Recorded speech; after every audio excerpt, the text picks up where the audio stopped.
Living with artificial intelligence.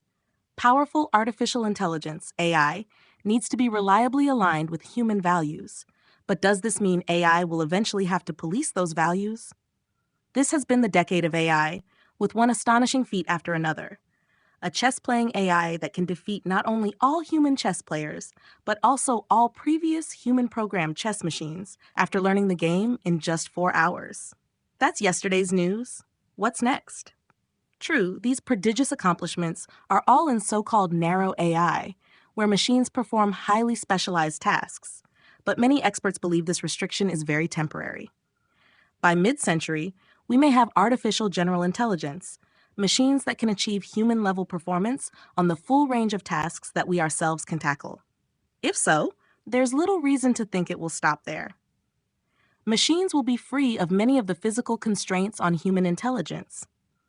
Our brains run at slow biochemical processing speeds on the power of a light bulb, and their size is restricted by the dimensions of the human birth canal. It is remarkable what they accomplish, given these handicaps. But they may be as far from the physical limits of thought as our eyes are from the incredibly powerful Webb Space Telescope. Once machines are better than us at designing even smarter machines, progress beyond these limits could accelerate. What would this mean for us? Could we ensure a safe and worthwhile coexistence with such machines? On the plus side, AI is already useful and profitable for many things, and super AI might be expected to be super useful and super profitable.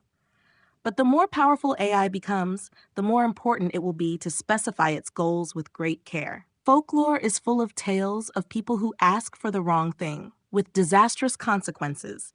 King Midas, for example, might have wished that everything he touched turned to gold, but didn't really intend this to apply to his breakfast. So we need to create powerful AI machines that are human-friendly, that have goals reliably aligned with our own values.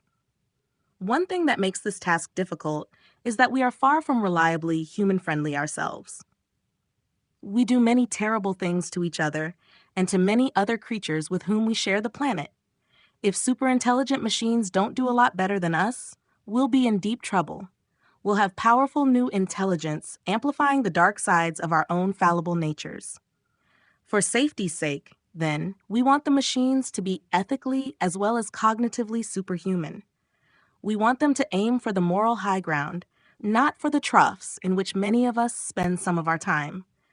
Luckily, they'll be smart enough for the job. If there are routes to the moral high ground, they'll be better than us at finding them and steering us in the right direction. However, there are two big problems with this utopian vision. One is how we get the machines started on the journey. The other is what it would mean to reach this destination. The getting started problem is that we need to tell the machines what they're looking for with sufficient clarity that we can be confident they will find it, whatever it actually turns out to be. This won't be easy, given that we are tribal creatures and conflicted about the ideals ourselves. We often ignore the suffering of strangers and even contribute to it, at least indirectly. How then do we point machines in the direction of something better? As for the destination problem, we might, by putting ourselves in the hands of these moral guides and gatekeepers, be sacrificing our own autonomy, an important part of what makes us human.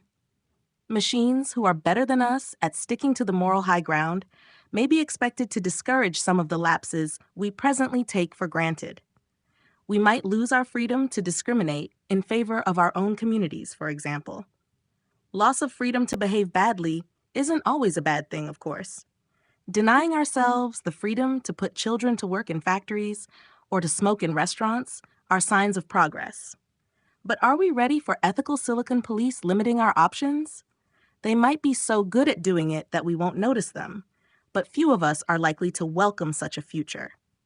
These issues might seem far-fetched, but they are to some extent already here. AI already has some input into how resources are used in our National Health Service, NHS, here in the UK, for example. If it was given a greater role, it might do so much more efficiently than humans can manage and act in the interests of taxpayers and those who use the health system. However, we'd be depriving some humans, e.g. senior doctors, of the control they presently enjoy.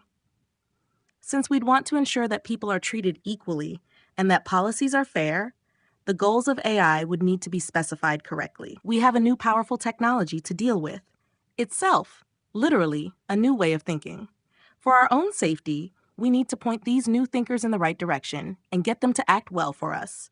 It is not yet clear whether this is possible, but if it is, it will require a cooperative spirit and a willingness to set aside self-interest. Both general intelligence and moral reasoning are often thought to be uniquely human capacities. But safety seems to require that we think of them as a package. If we are to give general intelligence to machines, we'll need to give them moral authority too. And if they have authority over human beings, all the more reason to think about the destination now and to be careful about what we wish for.